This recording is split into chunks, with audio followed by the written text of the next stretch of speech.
সম্মানিত উপস্থিতি, এবার আমরা আমাদের এই বিষয়ক আলোচনার শেষের দিকে কি বিষয়ের মাধ্যমে আপনি মানুষের বদনজর এবং মানুষের হিংসা থেকে নিজেকে পরিত্রাণে রাখবেন। এক, আল মুহাফাযাতু আলা আযকারি সাবাহ ওয়াল মাসা। সকাল সন্ধ্যের যে জিকিরগুলো আল্লাহ এবং তার রাসূল সাল্লাল্লাহু আলাইহি ওয়াসাল্লাম মানুষকে শিখিয়ে দিয়েছেন, এই সকাল সন্ধ্যের জিকিরগুলো মানুষের জন্য রক্ষা কবচ, মানুষের শরীরের বাইরে সেফটি গার্ড, বর্ম তৈরি করে। শুধু বদনজর হিংসা নয়, শয়তানের আক্রমণ থেকেও হেফাজত করার জন্য, শয়তানের ওয়াসওয়াসা থেকেও হেফাজত করার জন্য। এই জন্য রাসূলুল্লাহ সাল্লাল্লাহু আলাইহি ওয়াসাল্লাম যত দোয়া শিখিয়ে দিয়েছেন সব দোয়া তিনি শয়তানের সাথে কানেক্ট করেছেন। প্রত্যেক ধাপে ধাপে সব দোয়া শয়তানের সাথে রিলেট করা আছে, যে তুমি যদি এটা পড়ো তাহলে শয়তান খাবে না, তুমি যদি এটা বলো তাহলে শয়তান ঢুকবে না, তুমি যদি এটা বলে বাথরুমে প্রবেশ করো তাহলে শয়তান দেখবে না।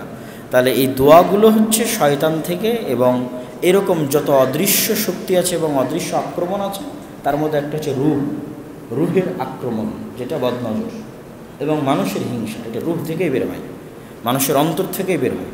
এটা থেকেও নিজেকে হেফাজত করার জন্য সহযোগিতা করবে এবং দুর্গ হিসেবে কাজ করবে। আল মুদাওয়ামাতু আলা কিরাআতিল ফালাক ওয়ান নাস, এবং সর্বদা সূরা নাস এবং সূরা ফালাক পড়াতে অভ্যস্ত হওয়া উচিত। নাস, ফালাক, ইখলাস 5 ওয়াক্ত সালাতের পরে, ঘুমানোর পূর্বে, এরকম সকালে বিকেলে সবসময় নাস, ফালাক, ইখলাস পড়তে অভ্যস্ত হওয়া উচিত। কেন এই নাস, ফালাক এবং ইখলাসের মাধ্যমে রাসূল সাল্লাল্লাহু আলাইহি ওয়াসাল্লাম ইহুদিদের জাদুর কবল থেকে রক্ষা পেয়েছিলেন, এবং তিনি এটার মাধ্যমেই মানুষের বদনজর এবং মানুষের হিংসা থেকে পরিত্রাণ পাওয়ার চেষ্টা করতেন। সুতরাং এটাই সবচেয়ে বড় অস্ত্র যেটা আল্লাহ নাজিল করেছেন তার নবী মুহাম্মদ সাল্লাল্লাহু আলাইহি ওয়াসাল্লামকে মানুষের জাদু, মানুষের বদনজর থেকে হেফাজত করার জন্য, সেটা আমাদের অবলম্বন করা উচিত। 3, আল হাযরু মিন ইযহারি বা'দিন নি'আম। সবসময়ই নিজের ভালো কিছু প্রকাশ করার চেষ্টা করা এটা উচিত নয়। যেটা আজকে আমাদের বক্তব্যের, যেই জন্য আজকে আমাদের এই বক্তব্য দেওয়া, সেই জায়গায় এবার আমরা চলে আসলাম। সেটা হচ্ছে আধুনিক যুগে মোবাইল আসার কারণে, ফেসবুক আসার কারণে, ইউটিউব, টুইটার আসার কারণে মানুষের মধ্যে প্রদর্শনী, নিজের আর কোনো পার্সোনালিটি বা প্রাইভেসি আর মানুষ ভুলে গেছে। যে আমার ব্যক্তিত্ব এবং আমার নিজস্ব একটা জগৎ আছে যেটা শুধু আমার জন্য, এটা মানুষ হারিয়ে ফেলেছে। ফলত মানুষ চায় তার প্রতি সেকেন্ড এবং প্রতি মুহূর্ত আর এক মানুষকে দেখাতে, এবং প্রতি সেকেন্ড প্রতি মুহূর্ত আর এক মানুষকে দেখাতে গিয়ে এই কবল থেকে সে না নিজেকে বাঁচাচ্ছে, না তার সন্তান সন্ততিকে বাঁচাচ্ছে, এমনকি স্ত্রীকেও পর্যন্ত বিক্রি করে দিচ্ছে ফেসবুকের দর্শকদের কাছে সামান্য লাইক, সামান্য ভিউ, সামান্য কমেন্টস পাওয়ার জন্য। এবং প্রতিনিয়ত ছবি পোস্ট, সেলফি, এটা এক প্রকার মানসিক রোগ। এই প্রদর্শনীর কারণে কত শত সংসার এবং কত শত সন্তান এবং কত শত মানুষ বদনজরের শিকার হয়ে তাদের সংসার ভেঙে গেছে, বদনজরের শিকার হয়ে তারা অসুস্থ হয়েছে, তারা নিজেরও জানে না। কেন আপনি যখন আপনার সন্তানের ছবি ফেসবুকে দিচ্ছেন, তো যতজন এই ছবি দেখছে এবং যতজন এই ছবির নিচে কমেন্ট করছে, তারা সবাই কি বরকতের দোয়া করবে? তারা সবাই বরকতের দোয়া করবে না। পার্সোনালি যখন একজনের সাথে সাক্ষাৎ হয় তখন আমরা বলতে পারি যে ভাই দোয়া করেন, কিন্তু যখন আমি এটা উন্মুক্ত করে দিচ্ছি তখন তো আর এই দোয়ার বিষয়টা তার আমি মানুষের কাছ থেকে, সবার কাছে কতজন দেখছে চেয়ে নিতে পারবো না। আর ছোট বাচ্চার অন্তর দুর্বল হয়, ফলত বদনজর দ্রুত তার উপর প্রভাব বিস্তার করে। তো যখন আপনি এটা ফেসবুকে পোস্ট দিচ্ছেন এবং সবাই তার নিচে কমেন্ট করতেছে যে অনেক কিউটের ডিব্বা, অনেক সুন্দর, তা এর সাথে যখন সবাই তো এর সাথে মাশাআল্লাহ বা বারাকাল্লাহ বলবে না, যারা কমেন্ট করছে না, যারা দেখছে তারাও তো বলবে না। পাশাপাশি কারো কারো অন্তরে হিংসাও তো হতে পারে। কতজনের আল্লাহ সুবহানাহু ওয়া তাআলা সন্তান দেয়নি, কতজনের হয়তো সন্তান দিয়েছে তাদের সন্তান এত সুন্দর নয়, কতজনের সন্তান দিয়েছে তাদের সন্তান হয়তো এত সুস্থ নয়। তো কারো অন্তরে যে হিংসা হবে না এটা তো নয়। আপনার নেয়ামত এবং আপনার ভালো কিছু দেখে তার অন্তরে যে হিংসা হবে না এটা না। হিংসা যদি না হয়, ভালো মানুষও যদি হয়, তবুও যে আপনার সন্তানের জন্য দোয়া করবে এটাও তো না। তাহলে আপনি আপনার সন্তানের ছবি ফেসবুকে পোস্ট করার মাধ্যমে আজকে আমাদের আলোচনায় যেটা বুঝলেন যে আল্লাহর নবী বলছে বদনজর সত্য, বদনজর মানুষকে কবর পর্যন্ত পৌঁছে দেয়, বদনজর মানুষকে অসুস্থ করে। আপনি আপনার সন্তানকে সেটার মুখোমুখি করে দিচ্ছেন এবং আপনার সন্তান হয়তো অসুখ বিসুখ হয়ে আপনি হাসপাতালে দৌড়াচ্ছেন। আপনি জানেন না যে আপনি একদিন ফেসবুকে ছবি পোস্ট দিয়েছিলেন তার বদনজরে আপনার সন্তান জ্বর, তার বদনজরে আপনার সন্তান অসুস্থ, এটা হয়তো আপনি জানেন। এখন কার বদনজরে হয়েছে তাকে কোথায় খুঁজবেন? কেননা বদনজরের একটা চিকিৎসার মধ্যে এটা আছে যে যদি ধারণা করা যায় এবং জানা যায় যে অমুকের পক্ষ থেকে বদনজর হয়েছে, তাহলে তার উজু করা পানি তার গায়ের উপর ঢেলে দেওয়া, তথা যে বদনজর দিয়েছে তার উজু করা পানি যার উপর বদনজর পড়েছে তার গায়ে ঢেলে দেওয়া বা গোসল করানো। সহি হাদিস দ্বারা প্রমাণিত এবং রাসূল সাল্লাল্লাহু আলাইহি ওয়াসাল্লাম বলেছে, তোমাদের কাছে কেউ যদি উজুর পানি চায় তোমরা না করিও না। মানে আপনার মনে যদি সন্দেহ হয় যে অমুকের কারণে আমি বদনজরের শিকার, তো আপনি এখন গিয়ে যদি তাকে বলেন যে ভাই আপনি একটু উজু করে পানিটা দেন, তো সে যেন না করে, যে কিরে আমাকে সন্দেহ করলো, এটা আল্লাহ রাসূল না করতে নিষেধ করেছে। চাচ্ছে উজু করে পানি দিয়ে দেন। তো যখন আপনি ফেসবুকে দিবেন, ওই হাদিসের আরবি হচ্ছে ইজাস্তাগসালতুম ফাগসিলু, যখন তোমাদের কাছে কেউ পানি চায় তখন তোমরা দাও, উজুর পানি দাও। তো যখন ফেসবুকে ছবি পোস্ট দিচ্ছেন তখন কার বদনজরের শিকার আপনার সন্তান হচ্ছে আপনি জানেন না। এবং সেলিব্রিটিদের সংসার কেন টিকে না? সেলিব্রিটিরা তাদের প্রতি সেকেন্ড এবং প্রতি মুহূর্তের তাদের পারস্পরিক স্বামী স্ত্রীর ভালোবাসার দৃশ্য মানুষের কাছে প্রকাশ করে, যে আমরা এত সুখী আছি, আমরা এত ভালো আছি, আমাদের মধ্যে এত মিল মহব্বত, 2 দিন পর তালাক। মানে ভালোবাসা ফেসবুকে প্রকাশ করতে করতে 2-3 দিন পর তালাক, নাই, বিচ্ছিন্ন হয়ে গেছে। অসংখ্য ঘটনা আপনাদের চোখের সামনে, যারা আপনারা আধুনিক যুগের খবরাখবর রাখেন, এরকম অসংখ্য অগণিত ঘটনা। তার অধিকাংশ সম্ভাবনা হচ্ছে বদনজর। তার মানে দুনিয়াতে মনে হয় আর স্বামী স্ত্রী নাই, দুনিয়াতে হয়তো আর কোনো স্বামী তার কোনো স্ত্রীকে ভালোবাসে না, আর কোনো স্ত্রী হয়তো কোনো স্বামীকে ভালোবাসে না।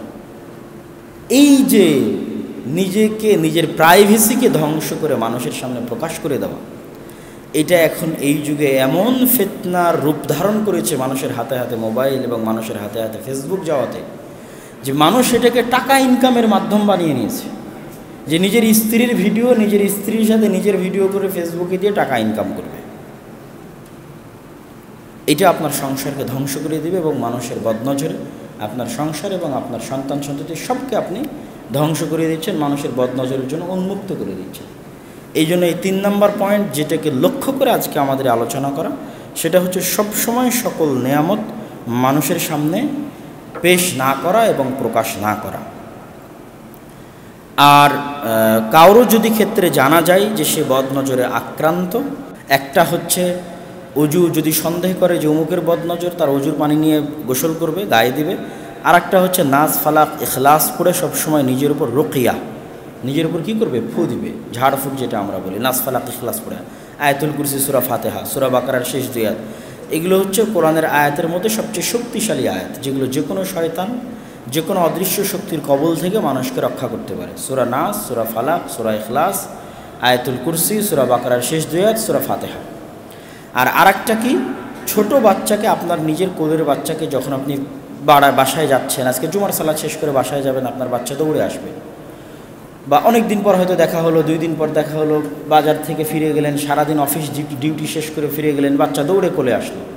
তখন এই যে আমরা বিভিন্ন আদরের বাক্য বলি, ওরে আমার সোনারে, ওরে আমার ময়নারে, ওরে আমার ধনরে, এগুলো বলেন, সমস্যা নাই, কিন্তু তার সাথে অবশ্যই অভ্যাসে পরিণত করবেন যে বুকে জড়িয়ে নেওয়া মাত্রই, প্রথম সাক্ষাৎ হওয়া মাত্রই, যেটা আল্লাহর নবী হাসান হুসাইনের জন্য পড়তেন এবং যেটা আল্লাহর নবী বললেন যে ইব্রাহিম, ইসমাইল, ইসহাক তাদের সন্তানদের জন্য পড়তেন, আউযু বিকালিমাতিল্লাহি তাম্মাহ মিন কুল্লি শাইতানিন ওয়া হাম্মাহ ওয়া মিন কুল্লি আইনিন লাম্মাহ। এই দোয়াটা মুখস্থ করে নেবেন এবং সবসময় নিজের সন্তান সন্ততির জন্য পড়তে থাকবেন।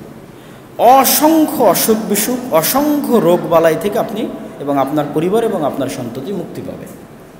যেটা হয়তো আপনি মনে করছেন অসুস্থ, কিন্তু বিভিন্ন কারণেই মানুষ অসুস্থ হতে পারে, অন্তরের খারাপ প্রভাবের কারণেও মানুষ অসুস্থ হয়ে যেতে পারে। আল্লাহ সুবহানাহু ওয়া তাআলা আমাদের সকলকে মানুষের বদনজর থেকে জিন শয়তানের আসর এবং প্রভাব থেকে, তাদের বদনজর থেকে আমাদেরকে এবং আমাদের সন্তান সন্ততি এবং আমাদের পরিবার পরিজনকে হেফাজত করুক, আল্লাহুম্মা আমিন। এবং আমাদেরকে এই যে প্রদর্শনীর ফিতনা, নিজের ব্যক্তিত্ব, নিজের প্রাইভেসি নষ্ট করে সবসময় সেলফি তুলে ফেসবুকে দেওয়া, সবসময় নিজের সন্তানের ছবি তুলে ফেসবুকে দেওয়া, নিজের স্বামী স্ত্রী বাইরে কোথাও ঘুরতে গেলাম সেটা মানুষকে দেখানো, আমাদের মধ্যে কত মিল কত মহব্বত, এই জাতীয় প্রদর্শনী থেকে আল্লাহ আমাদের হেফাজত করার তৌফিক দান করুক, আল্লাহুম্মা আমিন। এবং আমাদের পরিবারগুলোকে হেফাজত করুক, আমাদের সন্তান সন্ততিকে হেফাজত করুক, আল্লাহুম্মা আমিন। সম্মানিত উপস্থিতি, আমরা আমাদের বক্তব্যের শেষের দিকে চলে এসেছি। আজকের এই বক্তব্যের এই অংশে পবিত্র কোরআন শিক্ষার গুরুত্ব ও তাৎপর্য। আর দাওয়া ইলাল্লাহর পক্ষ থেকে আমরা সারা দেশে যে দাওয়াতি সফর দিচ্ছি, এই দাওয়াতি সফরের মূল লক্ষ্য উদ্দেশ্য হচ্ছে মসজিদ ভিত্তিক মক্তব। বাংলাদেশে যেহেতু সরকারিভাবে কোরআন শিক্ষার ব্যবস্থা নেই স্কুল কলেজে, সেই জায়গায় মসজিদেও যদি কোরআন শিক্ষার ব্যবস্থা না থাকে তাহলে একটা সময় আমরা কোরআনবিহীন প্রজন্ম পাবো, যেখানে হাজার হাজার ছেলে মেয়ে থাকবে যারা কোরআন জানে না, সূরা ফাতিহা জানে না, পড়া জানে না, কোরআন শিখিনি, যেটা আমাদের জন্য আল্লাহর পক্ষ থেকে ভয়ঙ্কর আযাব, ভয়ঙ্কর গজব এবং ভয়ঙ্কর শাস্তির কারণ এবং মাধ্যম হতে পারে। কেননা আল্লাহ সুবহানাহু ওয়া তাআলার সবচেয়ে বড় নেয়ামত উম্মতে মুসলিমার উপর, উম্মতে মুহাম্মাদির উপর কোরআন, যা আল্লাহ অতীতের কোনো উম্মতকে, কোনো কওমকে, কোনো জাতিকে দেয়নি। এবং এই কোরআনের বরকতি উম্মতে মুহাম্মাদি অতীতের উম্মতের চেয়ে শ্রেষ্ঠ। নূহ আলাইহিস সালামের কওমের লোক 1000 বছর ইবাদত করে জানে কীভাবে, উম্মতে মুহাম্মাদির 50-60 বছরের ইবাদত তার চেয়ে বেশি নেকি হবে কোরআনের বরকতে কিয়ামতের মাঠে। এই কারণে তারা সর্বশ্রেষ্ঠ। এবং অতীতের উম্মতের জন্য যেগুলো ফজিলতপূর্ণ দিন ছিল, জুলহজ মাসের প্রথম 10 দিন, মুহররমের 10 তারিখ, এগুলো অতীতের উম্মতের জন্য ফজিলতের দিন ছিল, আমাদের জন্য ফজিলতের দিন। এবং সেগুলোকে ওভারটেক করে আল্লাহ সুবহানাহু ওয়া তাআলা তার চাইতে সর্বশ্রেষ্ঠ ফজিলতের যে মাস রমাজান মাস, রমাজান ফরজ হওয়ার পূর্বে আমাদের জন্য মুহররমের সিয়াম ফরজ ছিল, কেন এটাও একটা ফজিলতের দিন। তো এগুলো সবগুলোকে পিছনে রেখে তার চাইতে বেশি উপরে, বেশি সম্মানে রমজানকে স্থান দেওয়ার কারণ হচ্ছে শাহরু রমাদান আল্লাযী উনজিলা ফীহিল কুরআন, রমাজান মাসে কোরআন অবতীর্ণ হয়েছে। কোরআনের বরকতে রমাজান সর্বশ্রেষ্ঠ মাস। অতীতের উম্মতের যত ফজিলতপূর্ণ দিন ছিল সেগুলোর সকলের উপরে রমাজান। ইন্না আনজালনাহু ফি লাইলাতুল কদর, আমরা লাইলাতুল কদরের ফজিলত জানি। লাইলাতুল কদরের যত ফজিলত, যত রহমত, যত বরকত সব কোরআনের ওসিলায়, কেননা কোরআন এই রাতে অবতীর্ণ হয়েছিল। এই জন্য কোরআন অনেক অনেক বড় নিয়ামত, কোরআন অনেক অনেক বড় দয়া আমাদের জন্য। আমরা যদি সেই দয়া, সেই রহমত, সেই নিয়ামতের মূল্যায়ন না করি তাহলে তার শাস্তি ভয়াবহ। রাসূলুল্লাহ সাল্লাল্লাহু আলাইহি ওয়াসাল্লাম বলছেন, ইন্নাল্লাহা ইয়ারফাউ বিহাযাল কিতাবি আকওয়ামান ওয়া ইয়াদউ বিহা আখারিন। আল্লাহ সুবহানাহু ওয়া তাআলা এই উম্মতের একটা অংশকে এই কিতাবের কারণে সর্বোচ্চ স্থানে পৌঁছে দিয়েছেন, আর এই উম্মতের একটা অংশকে এই কিতাবের কারণে সর্বনিম্ন স্থানে পৌঁছে দিবেন বা দিয়েছেন। এই কিতাবের কারণে একটা অংশ সবার উপরে যাবে আর একটা অংশ সবার নিচে যাবে, কারণ যেই অংশ এই কিতাবকে সবচেয়ে বেশি দাম দিয়েছে, সবচেয়ে বেশি মূল্যায়ন করেছে, তারা পৃথিবীতে সবচেয়ে উন্নত জাতিতে পরিণত হয়েছে। তাদের পায়ের নিচে রোমান এবং পারস্য সাম্রাজ্য ধ্বংস হয়ে গেছে। আর যেই কওম, যেই অংশ, এই উম্মতের যে অংশ এই কিতাবকে মূল্যায়ন করেনি, তাদের বাড়িতে কেউ কোরআন পড়ে না, সমাজে কেউ কোরআন পড়ে না, কেউ কোরআন জানে না, কেউ কোরআন বুঝে না, কেউ কোরআন শেখার চেষ্টা করে না। তাদের বাড়িতে, তাদের ঘরে, তাদের সমাজে, তাদের দেশে কোরআন হয়ে গেছে কিতাব মাহজুরা, পরিত্যক্ত কিতাব। তো তাদের অবস্থাও আল্লাহর কাছে পরিত্যক্ত। তারা তখন কোন জঙ্গলে পড়ে মারা যাবে, আর তাদের উপর আল্লাহর কি আযাব এবং গজব আসবে সেটার পরও আল্লাহ সুবহানাহু ওয়া তাআলা করেন না। এই জন্য আমাদের আজকে মুসলমানদের অবস্থা এরকম। আমাদের অবস্থা কেমন? আমাদের সমাজে কোরআনের অবস্থা যেমন।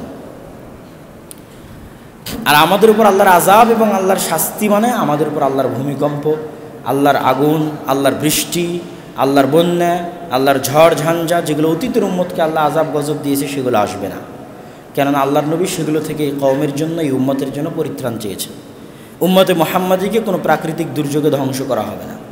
তথা গোটা রাজশাহী শহরের মানুষ যদি বলে যে আজকে থেকে আমরা আর কোরআন পড়বো না, জানবো না, শিখবো না, বুঝবো না, তার মানে রাজশাহীকে আল্লাহ ভূমিকম্প দিয়ে ধসিয়ে দিবে। বাংলাদেশের মানুষ যদি বলে যে না করবো না, তো ভূমিকম্প দিয়ে ধসিয়ে দিবে, এরকম নয়। প্রাকৃতিক দুর্যোগ উম্মতে মুহাম্মাদের উপর আসবে না। প্রাকৃতিক দুর্যোগে উম্মতে মুহাম্মাদিকে ধ্বংস করা হবে না একবারে সমূলে। নর্মাল যেরকম আসে সেরকম, অন্য সবার উপর আসে সেরকম।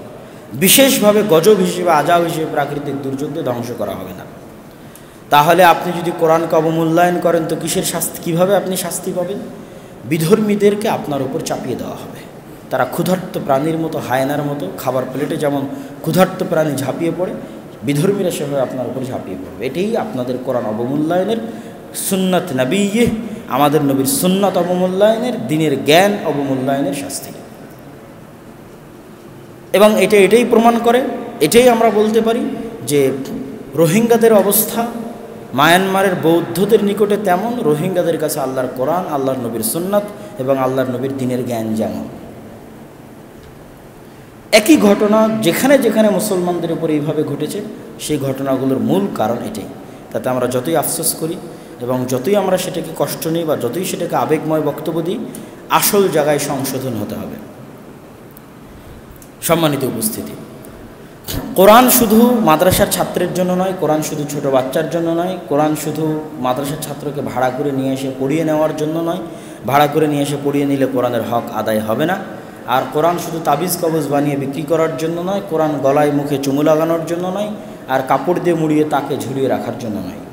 কোরআন আল্লাহ পাঠিয়েছেন সকল মানুষের জন্য, হুদাল্লিন নাস, আদমের সকলের সন্তানের জন্য। আফ্রিকার কালো, ইউরোপের সাদা, আর বাংলাদেশের বাঙালি, ডোমচামার ম্যাথর মুচি, রিক্সা চালক, প্রধানমন্ত্রী, হিন্দু, বৌদ্ধ, ইহুদি, খ্রিস্টান, যারা আদমের সন্তান, সকলের জন্য কোরআন। আদম আলাইহিসসালাতু ওয়াসসালামকে আল্লাহ যখন জান্নাত থেকে নামিয়ে দেন, ইবলিসকে আসমান থেকে নামিয়ে দেন, তখন তিনি বলেছেন কুলনা হাবিতু জামিআ, আজকে তোমরা সবাই নেমে যাও, তোমরা একজন আরেকজনের শত্রু কিয়ামত পর্যন্ত। তো ইবলিস আর আদম কিয়ামত পর্যন্ত একজন আরেকজনের শত্রু। তখন আল্লাহ বলছে আদম আলাইহিসসালাতু ওয়াসসালামকে, তবে তোমার চিন্তা নেই, তোমার এবং তোমার বংশধরদের জন্য চিন্তা নেই। কী জন্য? ইবলিসের কবল থেকে বাঁচানোর জন্য আমি নবী পাঠাবো, রাসূল পাঠাবো, কিতাব পাঠাবো। তোমার বংশধররা যদি নবী রাসূল মানে, কিতাব মানে, ইবলিসের কবল থেকে বেঁচে যাবে। তাহলে আল্লাহ যে কিতাব পাঠাবেন বললেন, নবী রাসূল পাঠাবেন বললেন, তো শুধু মাদ্রাসার ছাত্রের জন্য? কি আমার কথা কি বুঝতে পারছেন? যে আল্লাহ ইবলিসের কবল থেকে বাঁচানোর জন্য যে কোরআনের সূরা বাকারায় ওয়াদা করলেন আদম আলাইহিস সালামের সাথে, যে তোমার বংশধরকে ইবলিসের কবল থেকে বাঁচানোর জন্য নবী পাঠাবো, রাসূল পাঠাবো, কিতাব পাঠাবো, তো শুধু মাদ্রাসার ছাত্রের জন্য? তার মানে সবার জন্য, আদমের সকল সন্তানের জন্য। সেই কিতাবই হচ্ছে কোরআন, যা আল্লাহ পাঠিয়েছে আপনাদের কাছে। আপনি বলেন না মুহাম্মদ সাল্লাল্লাহু আলাইহি ওয়াসাল্লামের কাছে পাঠিয়েছে, তাহলে ভুল। শুধু মাদ্রাসা না, আপনার কাছে, প্রত্যেক মানুষের কাছে আল্লাহ পাঠিয়েছে। মুহাম্মদ সাল্লাল্লাহু আলাইহি ওয়াসাল্লাম উসিলা মাত্র। এই জন্য শুধু আপনার সন্তান মাদ্রাসায় ভর্তি করে দিলে আপনাকে আর কোরআন শেখা লাগবে না, এই ধারণা ভুল। আপনার সন্তানকে মক্তবে পাঠালে আপনার কোরআন শেখা লাগবে না, এই ধারণা ভুল। যখন প্রথম ইসলামে কোরআন অবতীর্ণ হয়, তখন মুহাম্মদ সাল্লাল্লাহু আলাইহি ওয়াসাল্লামের বয়স 40, তখন খাদিজা রাদিয়াল্লাহু তাআলা আনহার বয়স 55, তখন আল্লাহ রসুলের চাচা হামজা এবং আব্বাস অবশ্যই তার চেয়ে বড় হবে। এবং আল্লাহ নবীর বন্ধুবান্ধব আবু বকর, ওমর, ওসমান, তালহা, জুবাইর, আব্দুর রহমান বিন আউফ, যারা আল্লাহ নবীর সমবয়সী। তাহলে কোরআন যখন প্রথম অবতীর্ণ হয় এবং প্রথম যেই জেনারেশন কোরআন শিখেছে, তারা সবাই বৃদ্ধ এবং বৃদ্ধা। বৃদ্ধ বয়সে যখন দাড়ি পেকে গেছে হামজার, আব্বাসের, তখন কোরআন শিখে, কোরআন মানুষকে শিখিয়ে, মুখস্থ করে, কোরআনের জ্ঞান অর্জন করে, যুদ্ধ করে, জিহাদ করে শহীদ হয়ে গেছে। এইরকম জাজবা ছিল তাদের। তাহলে আপনি বয়সের অজুহাত দিয়ে কোরআন শিখবেন না, এটা থেকে বাঁচতে পারবেন না। কেননা ফার্স্ট জেনারেশন যারা কোরআন শিখেছিল ইসলাম আসার পরে, তারা সবাই আপনাদের চেয়ে বেশি বয়সের ছিল। যে বয়সে গেলে আপনি মনে করছেন যে আপনার আর কোরআন শেখা লাগবে না, আপনার বাচ্চাকে মাদ্রাসায় ভর্তি করেছেন, হয়ে যাবে না। এই কোরআন যেমন রহমত, যেমন বরকত, যেমন বড় দয়া, যেমন বড় নেয়ামত, তেমন আপনার বিপদের কারণ। কি বিপদের কারণ? রাসূলুল্লাহ সাল্লাল্লাহু আলাইহি সাল্লাম বলছেন, আল কোরআন হুজ্জাতুল লাকুম ওয়া আলাইকুম। কোরআন কিয়ামতের মাঠে তোমাদের পক্ষে সাক্ষী দিবে, বিপক্ষে সাক্ষী দিবে। আল্লাহ কিয়ামতের মাঠে মানুষকে অপরাধী প্রমাণ করার জন্য যেই বিষয়গুলো থেকে সাক্ষী নেবেন, মানুষের দুই হাত, মানুষের দুই পা থেকে সাক্ষী নেবেন, জমিন থেকে সাক্ষী নেবেন, ঠিক আল্লাহ কোরআনের কাছ থেকে সাক্ষী নেবেন। প্রত্যেক মানুষের বিষয়ে কোরআনকে কমেন্ট করার সুযোগ দেওয়া হবে। কোরআন বলো, যেমন প্রত্যেক মানুষের বিষয়ে তার দুই হাত, তার দুই পা এবং জমিনকে কথা বলার সুযোগ দেওয়া হবে, তেমনি প্রত্যেক মানুষের বিষয়ে কাকে কথা বলার সুযোগ দেওয়া হবে? কোরআনকে। তাহলে কোরআন যেমন আপনার জন্য পড়লে দয়া, রহমত, নিয়ামত, বরকত, অনেক কিছুর কারণ, তেমন না পড়লে কিয়ামতের মাঠে কোরআন আপনার বিরুদ্ধে কথা বলবে, আল্লাহ কোরআন পড়েনি, তোমার বাণী পড়েনি।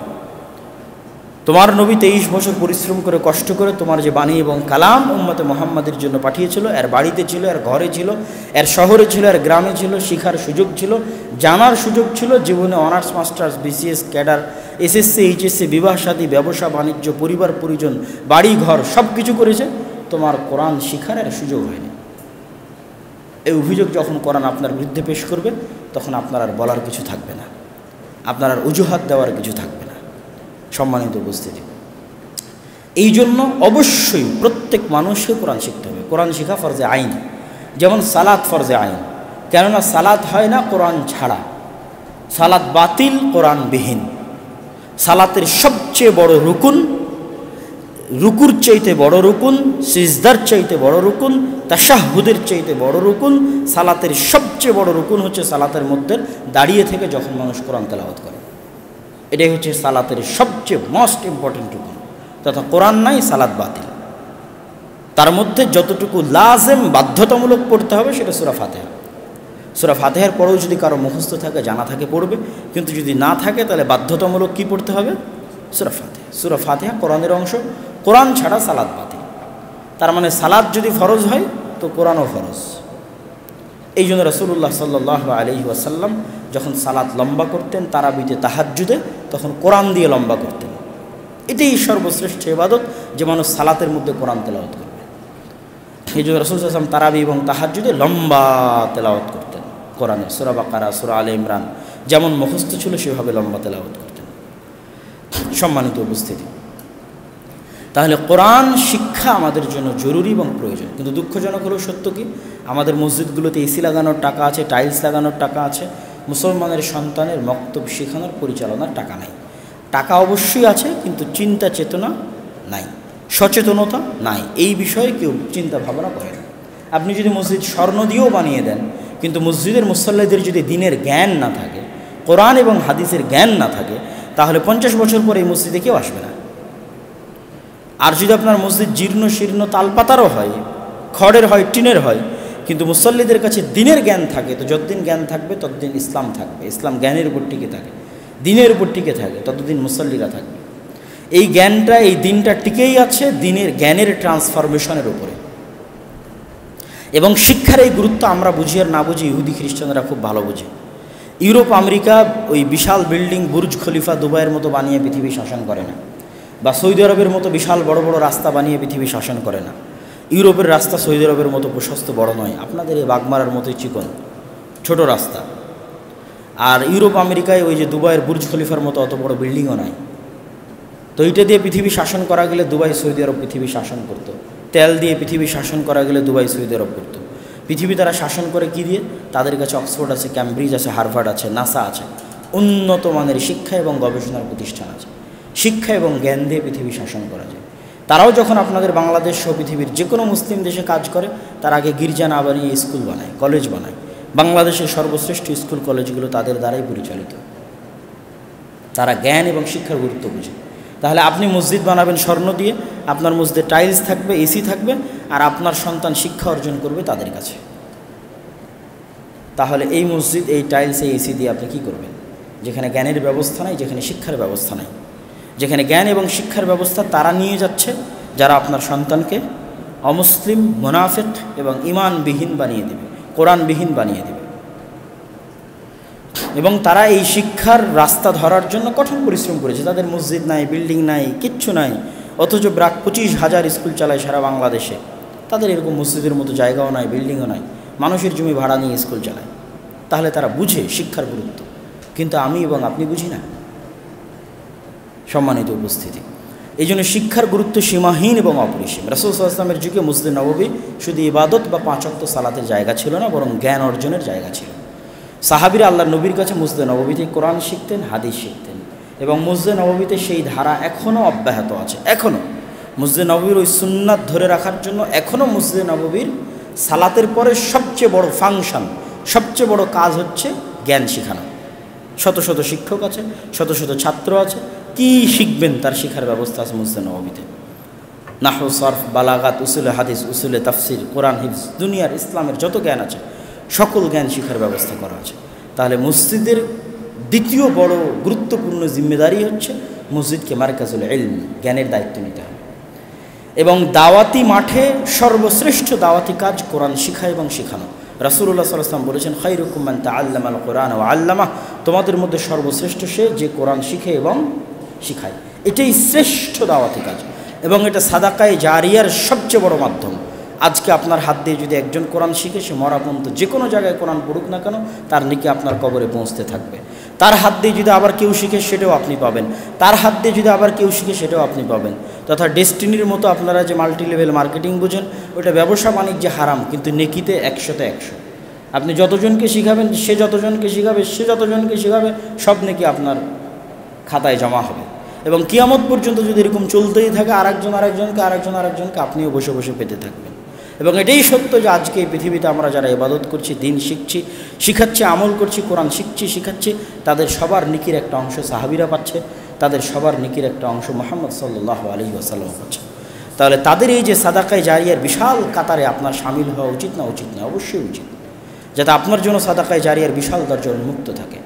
আপনার হাত দিয়ে ইসলামী সম্মেলন হোক, জালসা হোক, ভালো কথা, কিন্তু ওই ইসলামী সম্মেলন জালসা দিয়ে আপনি জানে কি পাবেন? তার চেয়ে বেশি নেকি পাবেন যদি আপনি মুসলমানের সন্তানের শিক্ষার ব্যবস্থা করেন। এটা সাদাকায়ে জারিয়া। এই জ্ঞানের মাধ্যমেই দিন টিকে আছে। এই জ্ঞান যত ছড়াবে তত দিন আরও বেশি টিকে থাকবে, এবং আপনার ওই সাহাবীদের বিশাল সাদাকায়ে জারিয়ার কাতারে আপনিও শামিল হয়ে যাবেন। পৃথিবী যতদিন থাকবে আপনার আমলনামা তো নেকিযুক্ত হতে থাকবে। এই জন্য আমার আজকের বক্তব্যের এই শেষাংশ থেকে আপনাদের কাছে আমার উদাত্ত আহ্বান থাকবে যে আপনারা আপনাদের ব্রেনে এটা ইনস্টল করে নেন যে নিজেকে কোরআন শিখতে হবে। কোরআন না শিখে মারা যাওয়া যাবে না। কোরআন না শিখে মারা গেলে আপনি বিপদে আছেন। কিয়ামতের মাঠে আপনার হাত পা আপনার বিরুদ্ধে চলে যেতে পারে, কিয়ামতের মাঠে জমিন আপনার বিরুদ্ধে চলে যেতে পারে। অন্তত কোরআনকে আপনার পক্ষে রাখার চেষ্টা করেন, যে কোরআন যেন আপনার পক্ষে থাকে, সেজন্য আপনার বিরুদ্ধে না যায়। এই জন্য রাসূলুল্লাহ সাল্লাল্লাহু আলাইহি সাল্লাম বলেছেন, ইন্না আহলাল্লাহ আহলুল কোরআন। দুনিয়াতে মন্ত্রীর লোক আছে, চেয়ারম্যানের লোক আছে, মেম্বারের লোক আছে, যে অমুকের সাথে ঝামেলা করিও না, সে মন্ত্রীর খাস লোক। তো দুনিয়াতে আল্লাহরও খাস লোক আছে। আল্লাহর খাস লোক কারা? তাতাজাফা জুনুবুহুম আনিল মাদাজি'। কোরআন যাদেরকে রাতে ঘুমাতে দেয় না, কোরআনের ভালোবাসায় যারা রাতে ঘুম থেকে উঠে কোরআন তেলাওয়াত করে, কোরআন বুঝে এবং কোরআন শিখে, এরা আল্লাহর খাস লোক, এরা আল্লাহর বন্ধু। এবং জান্নাতে গিয়ে কোরআন পাঠককে বলা হবে, কোরআন পাঠক তুমি কোরআন পড়তে থাকো, ইকরা ওয়ারাত্তিল ওয়ারতাকি। যেখানে গিয়ে তোমার কোরআন পড়া শেষ হবে সেখানে গিয়ে তোমার জান্নাতের সর্বোচ্চ স্থান। জান্নাতে ফ্যাসিলিটির পার্থক্য আছে, সুযোগ সুবিধার পার্থক্য আছে। জান্নাতে একদল জান্নাতি থাকবে যারা জান্নাতের খাদেম হবে, এটাও তারাও জান্নাতি, কিন্তু তারা জান্নাতের খাদেম। আবার জান্নাতে একদল জান্নাতি হবে যারা আল্লাহর প্রতিবেশী, আল্লাহর নবীর প্রতিবেশী। তো জান্নাতে গিয়ে জান্নাতীদের সবচেয়ে বড় আফসোস হবে, সে যদি দুনিয়াতে আরেকটু কোরআন পড়তো, আরেকটু জিকির করতো, আজকে আরও অনেক উপরে তার স্থান হতো। তো এই কোরআন কিয়ামত জান্নাতে আপনাকে অনেক উপরে স্থান নিতে সুবিধা এবং সহযোগিতা করবে। সুতরাং কোরআন আপনাকে এবং আমাকে শিখতেই হবে। পাশাপাশি আপনাদের মাথায় এটা বসিয়ে নিতে হবে যে আপনার সন্তানকে তো কোরআন শিখাবেনই।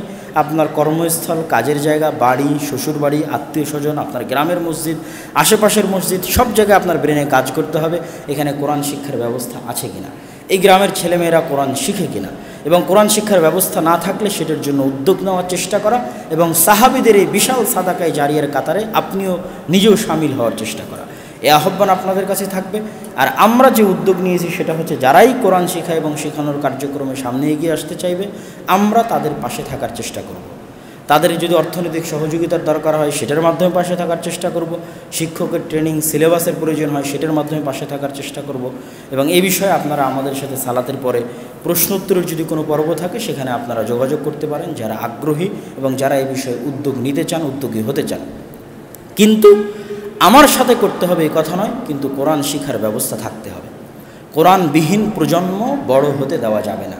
সবাইকে কোরআন শিখতে হবে, দিনের জ্ঞান অর্জন করতে হবে। দিনের জ্ঞানের প্রথম পার্টই হচ্ছে কোরআন। মৌলিক আকিদার পরে সবচেয়ে জরুরি জিনিস হচ্ছে কোরআন। মানে আপনি আল্লাহ সম্পর্কে মৌলিক আকিদা জেনে নিলেন, নবী সম্পর্কে মৌলিক আকিদা জেনে নিলেন, এখন দিনের জ্ঞানের সবচেয়ে ফরজ অংশ আপনার উপর হচ্ছে কোরআন। শিখতেই হবে।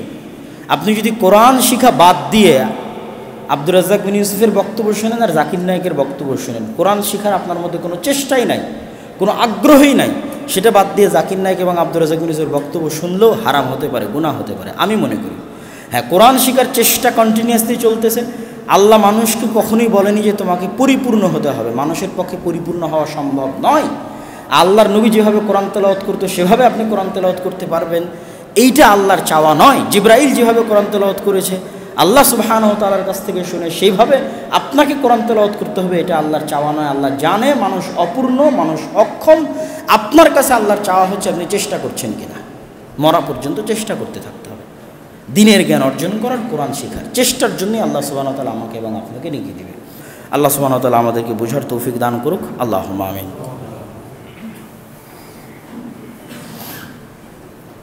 আলহামদুলিল্লাহি ওয়াহদাহু ওয়াসসালাতু ওয়াসসালামু আলা মান লা নাবিয়্যা বা'দাহু ইয়া আইয়ুহাল্লাযীনা আমানু সাল্লু আলাইহি ওয়া সাল্লিমু তাসলিমা اللهم صل على محمد وعلى آل محمد كما صليت على إبراهيم وعلى آل إبراهيم إنك حميد